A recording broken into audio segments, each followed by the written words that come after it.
నీలో ఉన్న పిచ్చి పోయేంత వరకు నువ్వు పరిశుద్ధురాలు కాలేవు అన్నాడండి.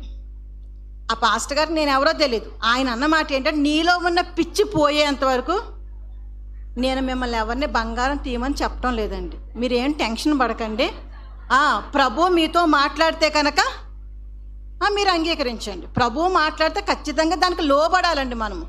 అయితే నీలో ఉన్న పిచ్చి వల్ల నువ్వు పరిశుద్ధురాలు కాలేవు అని చెప్పి దేవుడు నాతో మాట్లాడు. అక్కడ చాలామంది ఉన్నారండి, కానీ ఎవరికి కనీసం ఏమీ అనిపించలేదండి. నాకు మాత్రం పెద్ద తేలుకుట్టినట్టుగా అనిపించిందండి. ఈయన ఎవరితో నాతోనే మాట్లాడుతూ ఉన్నాడు అన్నట్టుగా అనుకొని చాలా పశ్చాత్తాపం వచ్చి తీర్మానం చేసేసుకున్నాను. నాయన ఈ వాడితోనే బంగారం అంతా తీసేస్తున్నాను నాయన అని చెప్పి తీర్మానం చేసుకున్నాను. తీర్మానం చేసుకున్నాను కానీ దాన్ని మరలా ఆచరణలో పెట్టడానికి చాలా కష్టమైందండి నాకు.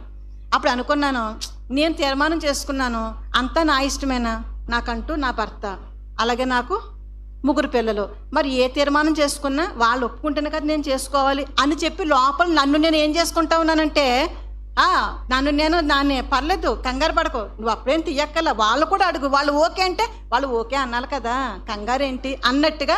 అప్పుడు మా ఫాస్ట్గా అన్నాను, ఏమండి నాకు ప్రేరేపణ వచ్చిందండి, నేను వస్తువులే తీసేద్దాం అనుకుంటున్నానండి అని అంటే, ఆయన ఏమన్నా అడ్డు పెడతారేమో అంటే, అమ్మా అంత మంచి ఆలోచన వచ్చింది వెంటనే తీసేయమ్మా, మళ్ళీ కొనక్కలేకుండా ఉండొచ్చు.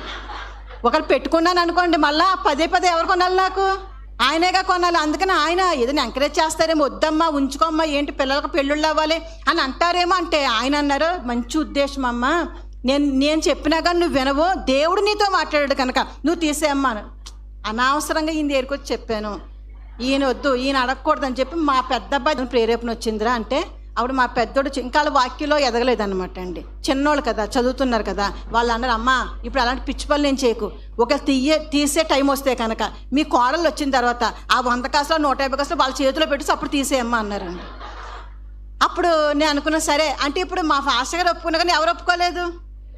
సరే మా పిల్లలు నేను తీయక్కర్లేదు అని చెప్పేసి, నాయన మరి నేనేం చేయను, నేను అనుకున్నాను తీసేద్దామని, మరి నా పిల్లలు ఒప్పుకోవట్లేదు కనుక నువ్వేమనుకోవద్దు, నేను కూడా ఏమనుకోని చెప్పి ఆ మాట మర్చిపోయాను అనమాట. ఇంకా అయితే చాలా భయంకరమైన శోధనకి, అంటే నాకు అన్ని దేవుడు దయ వల్ల మంచి భర్త, మంచి బిడ్డలు, మంచి కుటుంబం, మంచి పరిచయం అన్నీ దేవుడు అద్భుతంగా దేవుడు దీవించాడు. అయితే